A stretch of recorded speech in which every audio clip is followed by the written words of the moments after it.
The history of Florida from the turn of the 1900s through World War II. It is a pretty interesting time to be alive now in 2023, no doubt.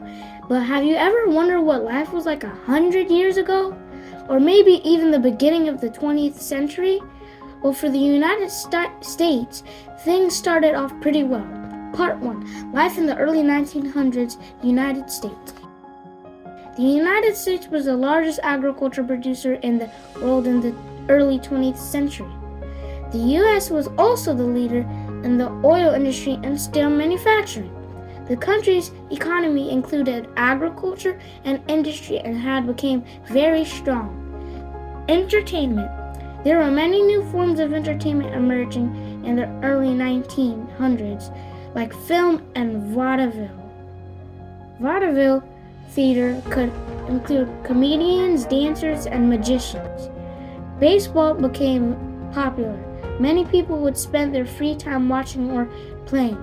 The radio appeared in homes in the 1920s. People could listen to the news, sports, music, or radio shows like comedies or mysteries. Part 2. 1920s Florida boom and bust. In the mid-1920s, Florida experienced a boom. It was called the Florida Land Boom. Originally, the population of Florida was just under 1 million people, but by 1925, almost 300,000 people moved to Florida. That is a fast growth in population. Florida was one of the fast-growing states in the country at that time. One major cause was that people had access to more cars and trains.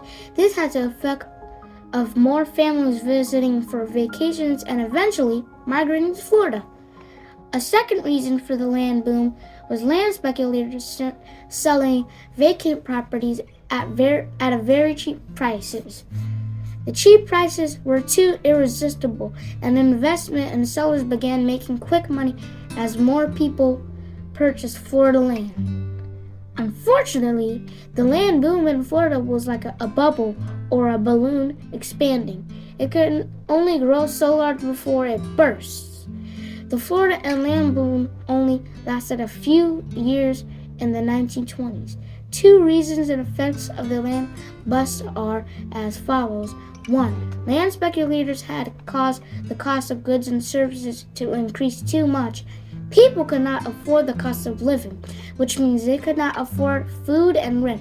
Many began to lose their homes and jobs in Florida. 2.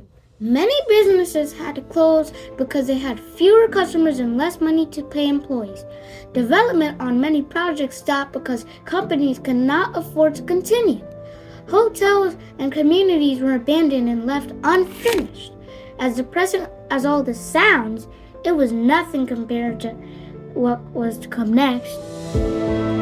Part 3. The Great Depression of the 1930s. The Great Depression was a period of economic hardship that started in the United States in 1929. There were two main causes of the Great Depression: the stock market crash of 1929 and the Dust Bowl of the 1930s.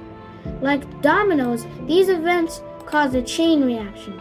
The Great Depression affected people across the country. Millions were hungry, poor, and out of work. In 1932, people voted for Franklin D. Roosevelt, or FDR, as a president because he had promised to help the country out of this depression. He presented the nation with a plan called the New Deal. This plan created many programs to help produce jobs and improve the economy. Although these programs helped some, you know what really helped boost the depressed economy? War. Now, how depressing is that? Part 4. 1940s Florida role in World War II. In 1939, war broke out in Europe that involved almost every part of the globe. Over 50 countries from 6 continents participated. It caused the death of about 50 million people, including civilians and military personnel. The two sides of this war were called the Allies and the Axis powers, and it lasted from 1939 to 1945. Florida played an important part in World War II. Approximately 250,000 soldiers involved in the war were from Florida.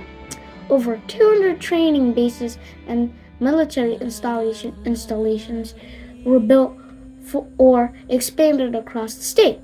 Florida was a perfect setting because there was a large amount of land available and the weather was good year-round.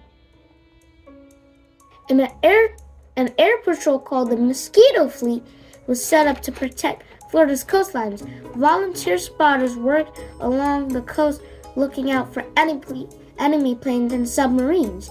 Thousands of workers built a variety of ships and boats used in the war. Workers in Orlando made 9,000 assault boats for soldiers to use when landing in combat. However, Florida's main contribution to the country's economy during the war was agriculture. Citrus production was at an all-time high. Cotton price doubled during the war, helping the economy grow. The war helped Florida and the country get out of the Great Depression. The various industries that had been struggling during the Depression were now growing. Agriculture and manufacturing increased. The military became a large part of the state's economy and the country's economy. So this economic improvement decidedly ended the Great Depression. This has been the history of Florida and the U.S. from the turn of the 20th century through the World War II. Thank you for listening. Goodbye.